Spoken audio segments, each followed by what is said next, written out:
जब जान लिया हर ब्रजवासी के हृदय में मेरे लिए प्रेम है, कोई मुझे शत्रु या कोई मुझे साधारण नहीं समझता, सब मुझसे निस्वार्थ प्रेम करने लगे हैं। तब हमारे श्याम सुंदर कन्हैया ने रास लीला को किया है। आज भगवान ने शरद पूर्णिमा के दिन ऐसी मुरली बजाई है, शरद पूर्णिमा के दिन शाम को ऐसी मुरली बजाई हमारे श्याम ने, जिसने कन्हैया के मुरली की आवाज सुनी है, फिर वो चाहे जड़ हो या चैतन्य हो, जिसके कान में कन्हैया के मुरली की आवाज गई, वो मानो ये कह रहे हो, मानो कृष्ण की मुरली से नाम निकल रहा हो कि आओ मैं तुम्हारा इंतजार कर रहा हूं, आओ कन्हैया तुम्हें बुला रहा है, कृष्ण तुम्हें बुला रहा है। और हमारे श्याम सुंदर मुरली की तान छेड़ी है, वृक्षों ने सुना तो वृक्ष भी भेष बदल करके कन्हैया के पास आने लगे। यहाँ तक कि वृक्ष, नदियां, पौधे, पशु पक्षी, इंसान, जिसने ये बात सुनी, यहाँ तक कि वृक्षों के ऊपर रखे घोंसलों में पल रहे अंडों ने कृष्ण की आवाज सुनी तो अंडे फूट करके उनमें से बालक निकल करके उड़ने लगे। ऐसी कृष्ण ने मुरली बजाई कि जो गैया मैया अपना पेट भरने के लिए भोजन कर रही थी, यानी चारा को चाव रही थी, खा रही थी, उस गैया मैया ने एक टक लगाकर कृष्ण की मुरली की आवाज सुनी है। अक्सर देखिएगा गैया मैया के कान अक्सर नीचे रहते हैं, झुके हुए रहते हैं, लेकिन जैसे ही कन्हैया ने मुरली बजाई, गैया मैया के कान ऐसे खड़े हो गए मानो कन्हैया ने उनके नाम को बांसुरी में पिरोकर बुला लिया हो। आज गैया भी भागी भागी गई है। गैया मैया ही नहीं, गैया मैया के बछड़े ने जब आवाज सुनी, गैया मैया के बच्चे ने जब आवाज सुनी, तो कुछ बच्चे गैया मैया का दूध पान कर रहे थे, दूध को पी रहे थे। बछड़ों के कान में आवाज गई तो बछड़े अपनी माँ का दूध मुंह में भर लेते हैं, लेकिन अंदर नहीं जा रहा है दूध, अंदर नहीं गुटक रहे हैं, बस मुख में भरे हुए हैं। एक साइड से माँ का दूध निकालते हैं और एक तरफ से अपने मुंह से नीचे फेंक रहे हैं, अंदर उस दुग्ध को निगल नहीं रहे। ये हालत हो गई छोटे छोटे बछड़ों की, गैयाओं के बच्चों की। जैसे कृष्ण की मुरली सुनी, अलग अलग तरह के पुष्प खिलने लगे, गेंदा, चमेली, रात रानी, अलग अलग प्रकार के पुष्प रात्रि में खिलने लगे, मानो आज किसी ने उन पुष्पों को उठने के लिए कह दिया हो, उन पुष्पों को जगाने के लिए किसी ने तान छेड़ दी हो।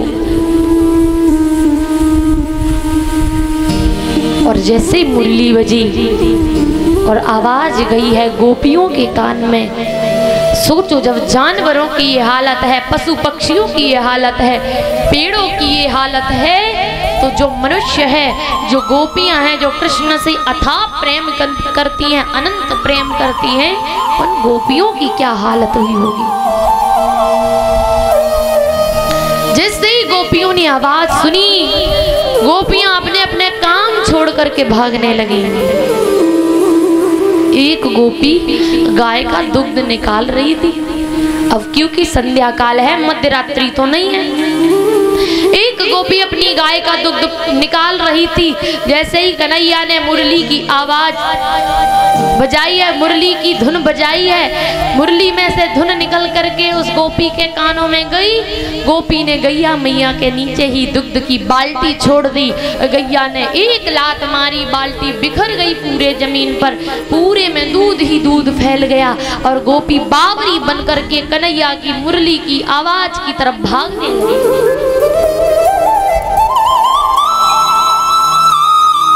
आज घर वाले चिल्लाते, अरे गोपी तू पागल हो गई है, कहाँ भागी चली जा रही है, पूरा का पूरा दूध फैलवा दिया। लेकिन बिना किसी के जवाब दिए, बिना किसी को देखे गोपी बस भागती जा रही है। कहाँ से आ रही है ये आवाज, कहाँ है वो कन्हैया जो मेरा नाम पिरो करके मुरली में बुला रहा है। एक गोपी अपने पति को भोजन दे रही थी मैया, एक गोपी अपने पति को भोजन दे रही थी, थाली लगा दी है, रोटियां पका रही है, रोटी ऊपर से उतार करके चूल्हे में सेक रही है। इतने में पति ने बोला कैसी सब्जी बनाई है, इसमें तो नमक ही नहीं है, ऐसा करो नमक का डब्बा उठाओ तो जल्दी। और जैसे ही नमक के डब्बे की तरफ हाथ चला, कन्हैया ने ऐसी तान छेड़ी कि नमक की जगह शक्कर का डब्बा उठाया और उसे दिया नहीं, पूरा डब्बा खोल के उसकी कटोरी में डाल दिया, पूरा शक्कर उसकी कटोरी में उड़ेल दिया और फिर रोटी चूल्हे में जलती छोड़ करके तवी पर रोटी डालकर भागने लगी। बरबस भागी है। पति कहता है कहाँ जा रही है इतनी मध्य रात्रि में?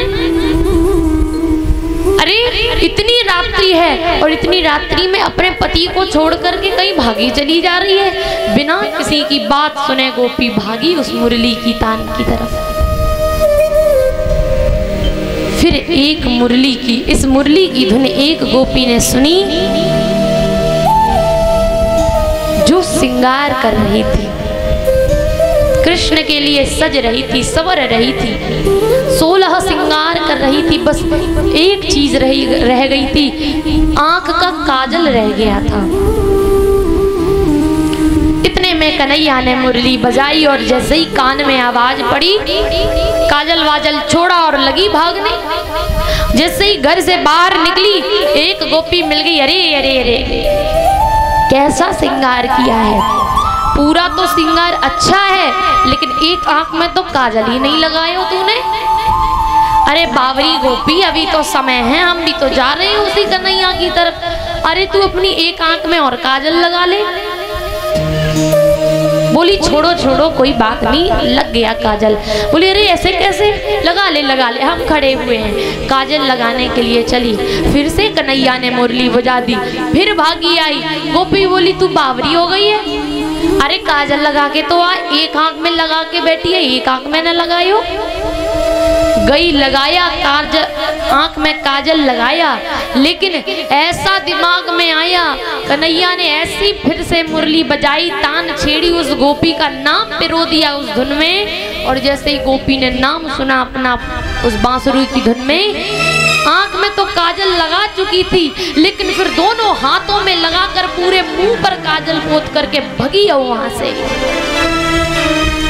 और फिर उन गोपियों ने रोका, कहा अरे अरे अरे ये क्या कर लिया तूने, बावरी हो गई है, तुझे तो कन्हैया बिल्कुल ना देखेंगे, कतई तो को कन्हैया ना देखेंगे। बोले काहे नहीं देखेंगे? अरे हम गोपियां 16 श्रृंगार करके कृष्ण के पास जा रही हैं गोरी गोरी बन करके, और तू तो गोरी होने के बावजूद, 16 श्रृंगार करने के बावजूद तूने मुंह पर काजल लगा लिया। ऐसा कौन मेकअप करता है, ऐसे कौन सजता है? तुझे तो कन्हैया बिल्कुल ना देखेंगे। देख गोपी बोली इस चिंता में मत रह कि कन्हैया मोह को ना देखेंगे। एक बात कहें, कन्हैया मोही को देखेंगे। बोले काहे देखेंगे, हम जैसी गोरी गोरी को छोड़कर तुझे काहे देखेंगे? उस गोपी ने कहा पहली बात तो कृष्ण रूप नहीं मन देखते हैं, मन। हमारा कन्हैया किसी का रूप देखकर नहीं रीझता, कन्हैया तो सिर्फ मन देखकर रीझता है कि इसका भाव कैसा है, इसका मन कैसा है, इसका चित्त कैसा है, ये कृष्ण देख करके रीझता है। और तुम कह रही हो कि कन्हैया मुझे नहीं देखेंगे। अरे मुझे तो पता है मेरा हृदय कितना साफ और कितना अच्छा है, इसलिए याद रखो कन्हैया तो देखेंगे मोई।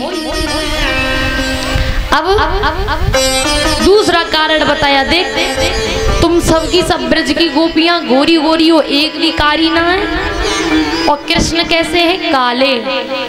अब बताओ गोरे गोरे के बीच में कोई एक काला पहुंच जाए तो सब गोरे गोरे किसको देखेंगे? क्यों मैया बताओ आप? गोरे गोरे हो सब, और कोई एक काला पहुंच जाए तो वो गोरे गोरे गोरे वालों को देखेंगे या उस कारे को देखेंगे? कारे को ही देखेंगे ना। क्यों? अरे अजूबा है, अलग है, इसलिए सब कारे वारे को देखेंगे। उस गोपी बोली तुम सब गोरी गोरी बनकर जाओगी, वहां पर सिर्फ दो कारे होंगे, एक मैं एक कन्हैया। तो कन्हैया तो अपने रंगवारी को ज्यादा देखेंगे क्योंकि तो ही देखेंगे, कन्हैया तो अपने रंगवारी को ज्यादा देखेंगे, तो को गाय देखेंगे। तुम तो सब गोरी गोरी बन के जा रही हो। और अब गोपी भागी है। गोपियों ने ऐसा श्रृंगार किया है कि पैर की पायल को बांध करके गले का हार बना लिया, और गले का हार पैरों की पायल बना ली। अरे जो मांग का सिंदूर मांग में भरना चाहिए वो ओठों पे लगाया, ओठों की लाली से अपनी सुंदर बिंदिया बनाई है, सुंदर बिंदिया बनाई, सुंदर श्रृंगार किया। और गोपी श्रृंगार कर करके कन्हैया की तरफ भागने लगी, चलने लगी। आज सारी गोपियां जब कृष्ण के पास पहुंच गईं, सारी गोपियां कृष्ण के पास पहुंच गईं। शरद पूर्णिमा का दिन है। गोपियां सोचती हैं कृष्ण ने बुलाया है, बड़े सौभाग्य हैं हमारे जो कन्हैया के बुलाने से आए हैं। आज गोपियों के आते ही कन्हैया ने स्वागत किया। आइए स्वागतम वो महाभागा, आइए आइए स्वागत है। कैसे आना हुआ आपका?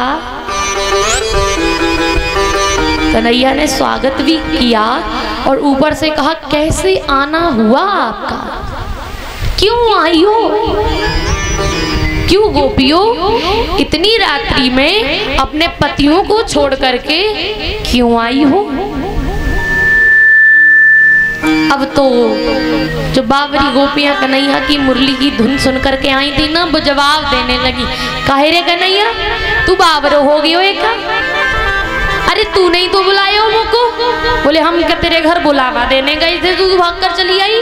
पतिव्रता नारी कभी भी अपने पति को छोड़कर ऐसी रात्रि में बाहर नहीं जाती। क्या तुम सब पतिव्रता ना हो? गोपिया कहती है कन्हैया तू पागल ना बनावे, ये ना कहे कि तू पतिव्रता, हम पतियों को छोड़कर आ गए और हम पतिव्रता नहीं है, इतनी मध्यरात्रि में आ गए, तू याद क्यों नहीं करता कि तू नहीं बुलाए हुए?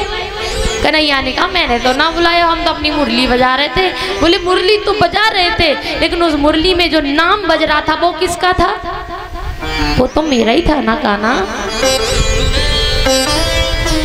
याद करो तुमने ही मुझे बुलाया है। बोले मैंने नहीं बुलाया, पतिव्रता नारी कभी भी अपने पति को छोड़ करके ऐसे दूसरों के पुरुष के पास नहीं आती है। अब गोपियां कहती अच्छा तो तुम ज्यादा पतिव्रता नारी की रटन लगाए हो। ये बताओ मेरे पति बाहर जा रहे हो और बाहर जाने से पहले हमें एक माटी का पुतला दे जाए, माटी का पुतला रखा है और ये कह जाए जब तक मैं ना आऊं इस माटी के पुतले की सेवा करना, तो हम क्या करेंगे? कृष्ण ने कहा कि पति ने कहा है कि माटी के पुतले की सेवा करना तो करना, यही समझना कि ये माटी का पुतला मेरा पति है, इसकी सेवा कर रहे हैं। अब तो गोपियां कहती अच्छा अब आप ये बताओ मेरा असली पति आ गया हो और हम माटी के पुतले की सेवा कर रही हो और मेरा असली पति आकर के दरवाजा बजा रहा हो, अरे दरवाजा खोलो दरवाजा खोलो, तो आप बताओ हम दरवाजा खोलेंगे या फिर जो माटी के पुतले की सेवा कर रहे हैं उसकी सेवा करनी चाहिए? असली पति की सेवा करें यानी असली पति का स्वागत करें, या फिर जिस नकली पति को मैं भोजन खिला रही हूँ, माला डाल रही हूँ, चरण दबा रही हूँ, उसका स्वागत करते रहे, उसकी सेवा करते रहे? बताओ क्या करें? अब तो कन्हैया चुप हो गए। . . . . . . . . . . . . . . . . . . . . . . . . . . . . . . . . . . . . . . . . . . . . . . . . . . . . . . 。 . .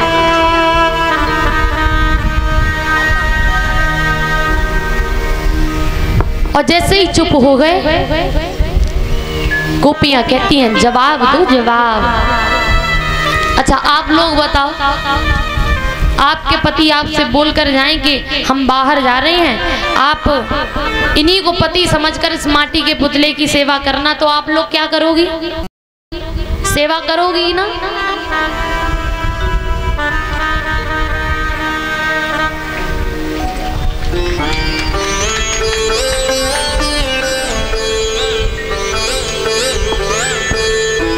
तो आप सभी मिलकर के सेवा करेंगे उसकी। लेकिन आपका असली पति आ गया हो, दरवाजा बजा रहा हो और कह रहा हो अरे धर्मपत्नी जी दरवाजा खोलो, अब तो मैं आ गया हूँ, लेकिन आप पुतले की सेवा में लगी हो, तो बताओ आप अपने पुतले की सेवा करती रहोगी या असली पति का स्वागत करोगी? बोलो, असली पति का स्वागत करोगी या बस माटी के पुतले की सेवा करती रहोगी? मैया स्वागत करोगी ना असली का? इधर वाली मैया असली पति का स्वागत करोगी या माटी वाले की सेवा करोगी? असली पति का स्वागत करेंगे।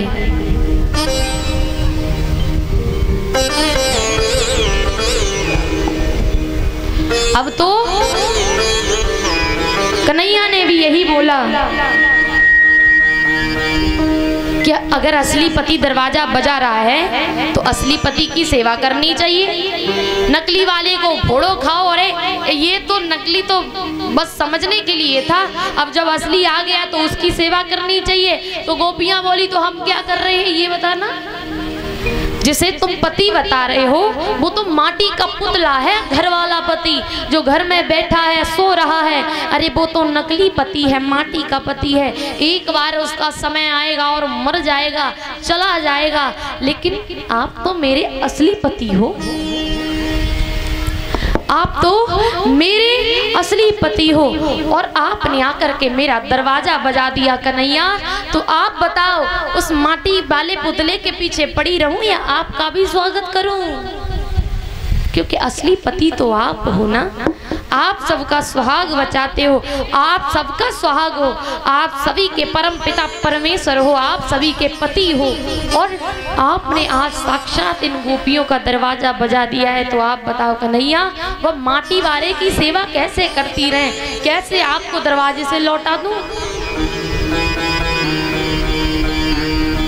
गोपियां बोली कन्हैया तुम ही बताओ, ऐसे दूल्हे का क्या करें जो एक बार हमारा चूड़ा हाथ में ही छोड़ करके हमें चला जाए, अब खुद तो चला जाए भगवान के पास और हमारे मांग का सिंदूर, हमारे हाथ का चूड़ा भी छीन ले जाए। गोपियां कहती हैं ऐसे बर को क्या वरूं जो जन्मे और मर जाए, ऐसे बर को क्या वरूं जो जन्मे और मर जाए, बरबरियो गोपाल को जो चुड़ लो अमर हो जाए। गोपियां कहती हैं अरे कन्हैया जिसे तू इतना ज्ञान बता रहा है वो सब जानती हैं, अरे हम तो अपने कन्हैया के हाथ का, अपने कन्हैया के नाम का चूड़ा पहने हुए हैं, अगर वो मर भी गया ना फिर भी हम विधवा नहीं होंगे। अच्छा यहाँ कितनी मैया है जिनके एक पति हैं? हाथ उठाना। कितनी मैया है जिनके एक पति हैं? 1 2 3 और बताओ मैया 4। इधर वाली मैया बताओ किस किस के एक पति हैं?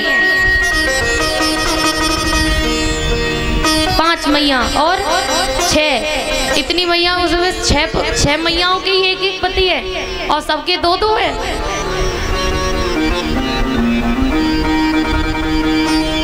पांच पति किसके? मैया कह रही है सामने जो बैठी है पल्लू मार के इनके 5 पति हैं। ऐसे कैसे मैया? द्रौपदी तो ना है। अच्छा, दो दो किसके पति है? हाथ उठाना। दो पति किसके हैं? इधर वाली मैया बताओ, किसके किसके दो पति हैं? अब कुछ मैया के ना एक पति है ना दो पति, वो काऊ को पति माने ही ना, है ही नहीं पति है कुछ। लेकिन मैया, सब मैयाओं के जीवन में दो पति होते हैं। एक पति वो जो संसार को दिखाने के लिए होता है, इस संसार को बताने के लिए होता है कि ये जो मांग मर रहे हैं, ये जो श्रृंगार कर रहे हैं, वो इस सांसारिक पति के लिए कर रहे हैं।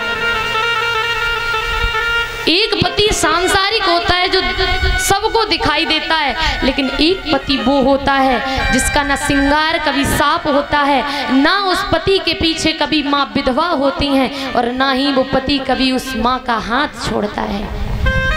ये जो समाज को दिखाने वाला पति है ना, ये छोड़कर मर भी जाएगा, चला भी जाएगा, लेकिन जो ऊपर वाला परम पिता है ना, वो सबका पति है, वो कभी किसी भी मैया का हाथ छोड़कर नहीं जाता।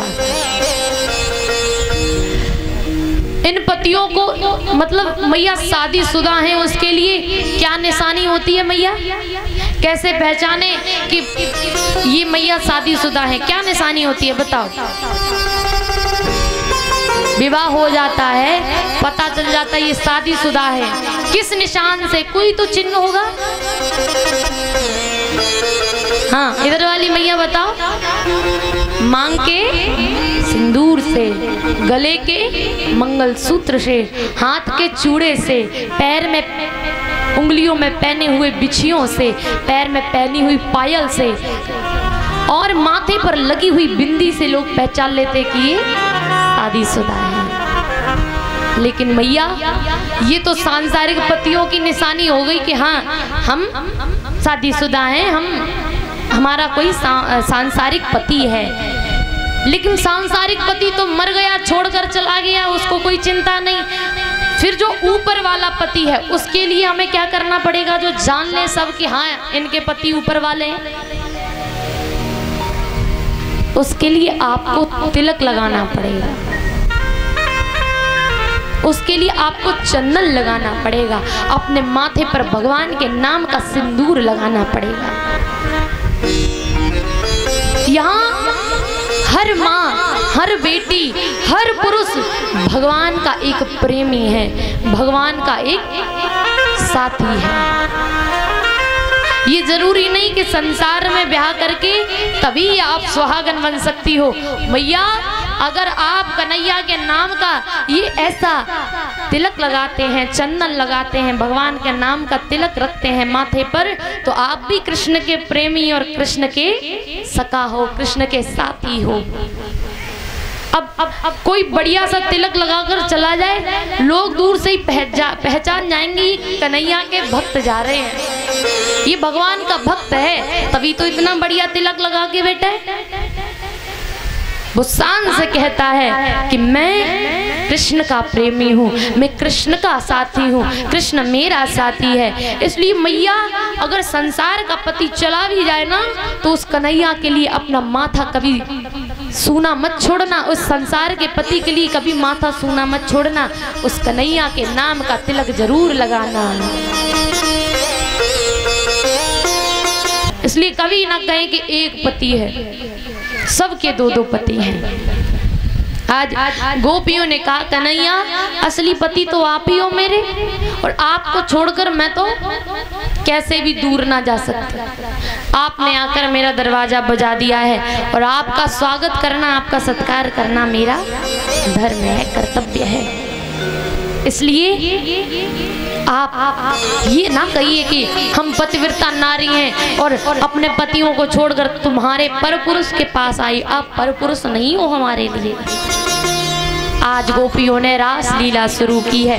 जितनी गोपियां हैं उतने ही कृष्ण बन गए हैं, उतने ही रूप बन गए हैं। और आज कैलाश पर बैठे भोले बाबा को जब पता चला कि माँ तैयार होकर के कन्हैया के रास लीला में जा रहे हैं, तो कन्हैया के लिए भोले बाबा तैयार होने लगे कि हम भी जाएंगे। भैया तुम जा रही हो इतनी सज धज के रास लीला में, हम भी जाएंगे। अरे ये दिन बार बार थोड़ी ना आएगा, ये शरद पूर्णिमा का दिन बार बार नहीं आएगा, इसलिए हमें भी जाना है।